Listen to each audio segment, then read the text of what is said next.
Vous pouvez bien dire tout ce que vous voulez sur Roger Corman, OK? Mais vous pouvez pas dire que le mec prenait pas des risques. Produire un film sur une course à la mort en l'an 2000, dont l'objectif des participants est de tuer le plus de gens possible. On s'entend que ce film-là ne sort pas aujourd'hui, hein? Aujourd'hui, à revue, de 1976. Un film rempli d'incohérences, de faux raccords, de costumes complètement débiles, et dont la prémisse tient à un fil. Les Seigneurs de la route, la course mortelle de l'an 2000 ou Death Race 2000.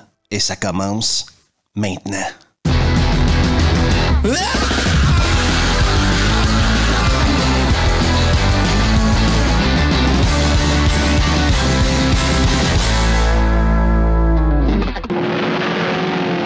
En 3 jours, un nouveau pilote sera champion d'Amérique. Le film commence par nous mettre dans l'ambiance des années 2000. Oui, même si ça a été tourné en 75, le film se passe en 2000. C'est la 20e course transcontinentale mondiale de la mort. Et quand je vous parle de plans époustouflants, regardez ceci.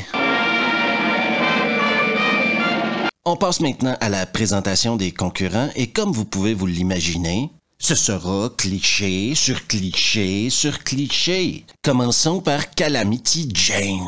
Calamity Jane Kelly, la reine de l'asphalte. Si ma chance avec mes amants doit s'améliorer encore, la fatigue me perdra. Après des cowboys, pourquoi pas des nazis? Mathilda Attila de Milwaukee, l'adorable copilote nazi, Herman. Après des cowboys, après des nazis, pourquoi pas un romain? Reste tranquille, Cléopâtre. Tu me caches avec tes bras. Après des cowboys, après des nazis, après un romain, pourquoi pas un gangster des années 30? Oui, joué par Sylvester Stallone. Mitraillette Joe. Petite parenthèse, Sylvester Stallone est tellement devenu populaire que le film est ressorti en 1984. Mais il est seulement ressorti en France parce que les Rocky avaient eu tellement de succès que Roger Corman, dans son grand génie, a décidé de profiter de la bonté du peuple français. Parce que pour Roger Corman, quand tu peux faire du pognon une fois sur un film, c'est génial. Mais si avec le même film, tu peux faire du pognon 2 fois, ça c'est juste magique.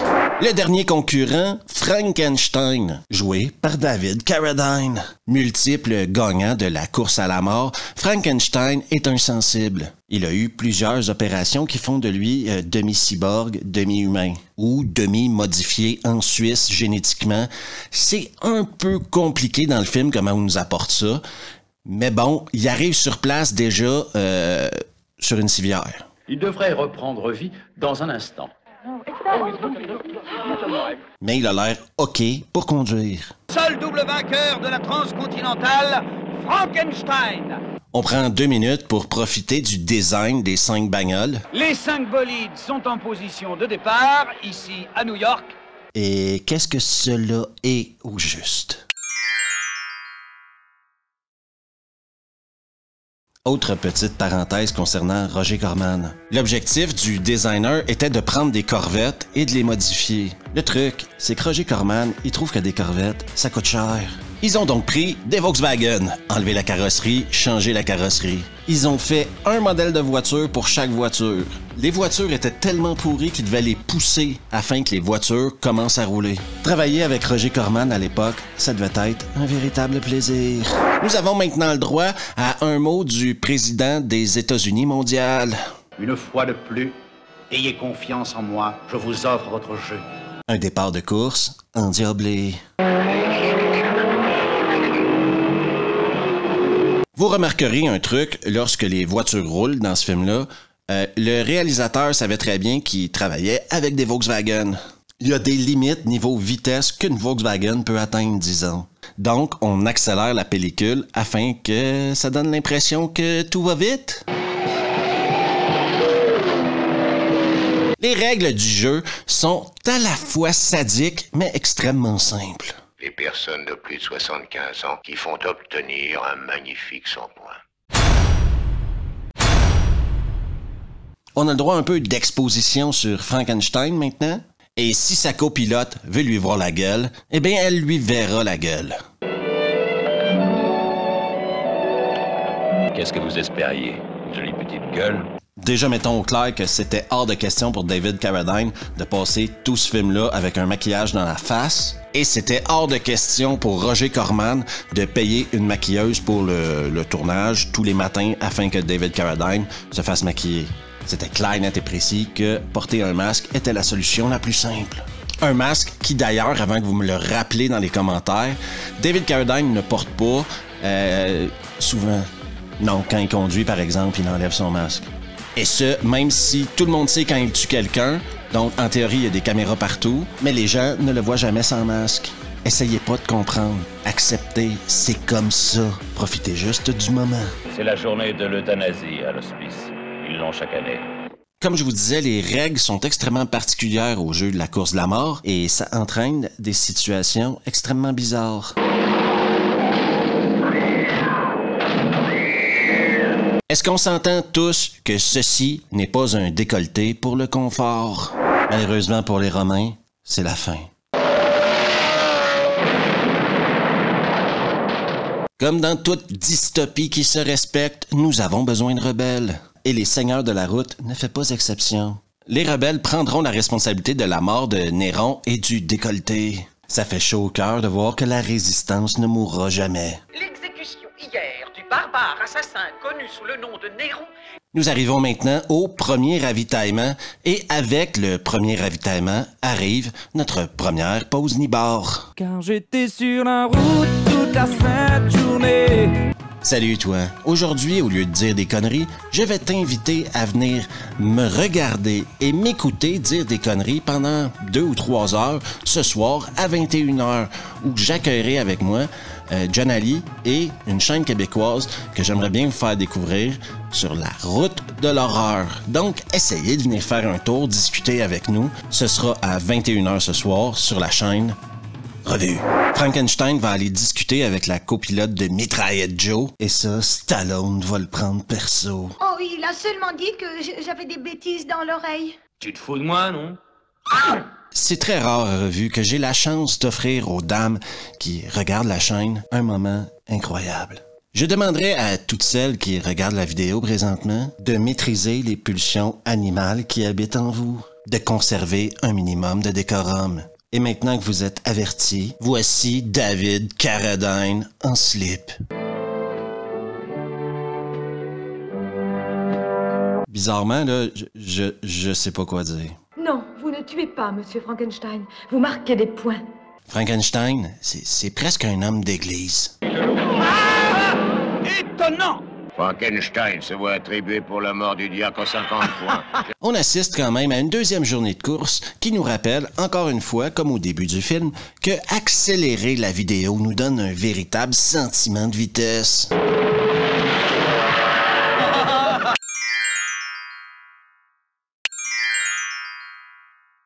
On a le droit à un moment Bugs Bunny ou Wile E. Coyote, mais comme ça va tuer des nazis, on va passer par-dessus ça. Attention! Doucement, doucement!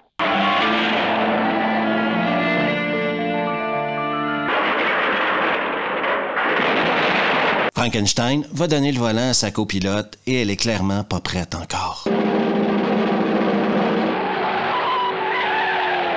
Et le fait qu'elle ait choisi de ne pas tuer, ça va faire douter Frankie. Et grâce à la magie du montage et du cinéma, Frankie, il va déduire que c'est la fille de la chef des rebelles. C'est absolument évident quand vous regardez le film. Le pouvoir de déduction de Frankenstein n'a d'égal que sa capacité à conduire une voiture très vite. Qui êtes-vous et qui vous envoie? C'est Madame Thomasina Payne, ma grand-mère. Deuxième ravitaillement.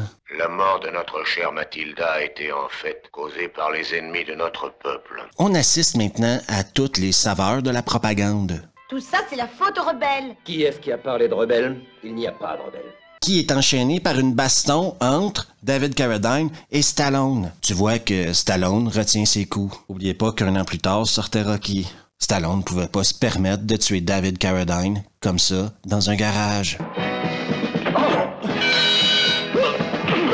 Frankenstein va remonter à sa chambre et faire la morale à sa copilote. Elle, qui le regarde alors qu'elle est nibard au vent comme ça, en extase devant le mâle alpha qu'il est, la cuirette qu'il porte, Et Dieu sait que la cuirette, ça chauffe une femme. Qui êtes-vous exactement?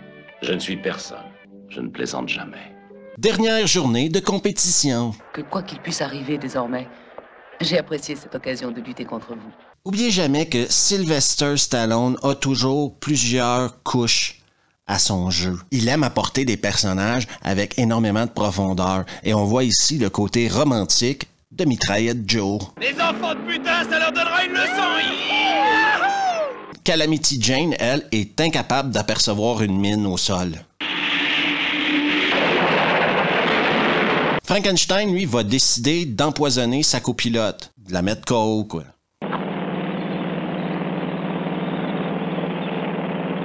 Et avec sa copilote KO, Frankenstein est poursuivi par un truc qui ressemble à un avion, mais qui n'est pas un avion selon moi. Peut-être un planeur.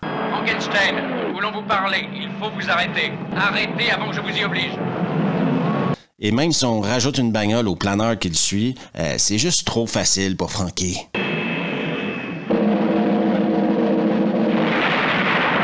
Quand sa copilote va se réveiller, Frankenstein va lui avouer son plan. Oui, parce qu'il a un plan, Frankenstein, OK? Jamais est-ce que son comportement dans le film nous indique que c'est le genre de plan qu'il pourrait avoir, mais quand le mec a un plan, son plan est solide. Seul le vainqueur de la course a l'occasion de serrer la main du président. Une grenade à main. Il va finir par trouver le moyen de tuer Mitraillette Joe. Donnez-moi votre gant! Votre main! Ta gueule! Frankenstein va terminer la course seul, donc première place assurée. Facile. C'est lui, le plus fantastique des pilotes. On nous donne encore un peu de propagande, ce qui est normal dans ce genre de film-là. Mais même les Français ont été incapables de détruire Frankenstein. Mais surprise, Il était déjà un héros. Il déclare la guerre. non, double surprise. Le plus grand vainqueur de l'histoire. Frankenstein. Et c'est totalement débile. Et c'est la fin de Death Race 2000 ou Les Seigneurs de la Route, course mortelle de l'an 2000. Le président Frankenstein a nommé ma chère grand-mère Thomasina Paine. Ce film-là a clairement une chier de défauts, mais il est également extrêmement ambitieux et oubliez pas qu'ils ont fait ça avec 300 000 balles. 300 000 balles. Je pense que c'est plus ou moins le budget café d'un film d'Hollywood d'aujourd'hui. Roger Corman donne 300 000 balles à un mec et lui dit « Fais-moi un film là-dessus ». Le mec fait exactement le film que Roger Corman veut faire et respecte le budget. Est-ce que ce film-là aurait pu profiter de 3 millions de budget, par exemple, afin d'y avoir, je sais pas moi, des plus jolis costumes, des plus jolies voitures? Probablement. Mais ça a très peu d'influence sur la base du film, la prémisse du film qui est intéressante. Le jeu des acteurs qui est pas mal du tout. On voyait un certain Stallone qui allait peut-être arriver à quelque part un jour. Et c'est probablement un des meilleurs rôles de David Carradine. Peut-être qu'à l'époque, il picolait moins. Et oui, je conseille ce film-là à tous ceux et celles qui aiment ce genre de film-là. Vous allez passer un bon moment, c'est un bon divertissement. Ça suit pas les codes actuels du cinéma, mais c'est quand même un très bon divertissement. Faut pas oublier que le film a presque 50 ans. Ensuite, et là c'est de l'avis personnel, ce qui me frappe quand je regarde ce film-là, je me suis mis à me demander si la société n'avait pas régressé. Parce qu'on parle ici d'un film qui a été fait en 1975, où il y a plein de sujets qui sont abordés dans le film qu'aujourd'hui, on n'adresse plus vraiment au cinéma. Et comme je disais au début, oubliez qu'aujourd'hui sort un film où la prémisse du film, c'est une course en voiture où il faut tuer des gens. Même quand ils ont refait un remake en 2008, ils ont changé la prémisse. Donc en 2023, faites une croix là-dessus. Ce qui m'inquiète plus, c'est pourquoi est-ce qu'en 75, on prenait plus de risques au cinéma qu'on en prend 50 ans plus tard? Pourquoi est-ce que j'ai le sentiment que quand je regarde des films, disons, entre 75 et 90, les codes sont différents? La prise de risque est différente. Créativement, on semble prendre beaucoup plus de risques. Alors qu'aujourd'hui, malheureusement, on a quand même le sentiment que ça devient un peu fade, non? Les bonnes idées cinématographiques ont été remplacées par des bonnes idées télé. Oui, maintenant, si on veut regarder du bon contenu, c'est triste à dire, mais le meilleur contenu se fait en série. Le cinéma est devenu en grande partie, pas tout, en grande partie, un festival d'effets spéciaux, quoi. Et surtout qu'on peut argumenter que je suis pas certain que les effets spéciaux sont meilleurs aujourd'hui ou plus efficaces aujourd'hui qu'ils l'étaient à l'époque, quoi. Je continue de penser qu'un mélange d'effets pratiques et de synthèse, c'est ce qui rend le mieux un effet. Aller tout d'un côté ou tout de l'autre, c'est un peu paresseux. Mais je sais pas pourquoi ce film-là m'amène à me poser ces questions philosophiques-là. Et je sais que ça sert absolument à rien d'en parler parce que ça changera pas. Je trouve juste dommage qu'aujourd'hui, le cinéma ne prenne plus autant de risques qu'avant. Et peut-être que nous, en tant que public, on est devenu formaté à l'idée que, au cinéma, c'est ce genre de film-là qui sort. Et si on veut voir des trucs un peu plus bizarres ou des trucs un peu plus créatifs, faut regarder les séries télé. En fin de compte, c'est un revirement total de ce qui se faisait dans les années 70, 80, 90, où la télé était très conservatrice et le cinéma essayait plein de choses. Ça vous fait pas peur un peu? Sur ce, merci à tout le monde qui a pris le temps de regarder la vidéo. Et si vous aimez le contenu, n'hésitez surtout pas à vous abonner. Juste ici, à laisser un pouce bleu, activer les notifs, partager la vidéo avec vos potes. Et on se revoit, ou peut-être même un peu plus tard ce soir, parce que je serai live avec les mecs de Sur la route de l'horreur et John Ali. Donc venez faire un tour, venez discuter avec nous. On va s'amuser, on va parler de ciné. On va refaire le monde. À plus. Ah!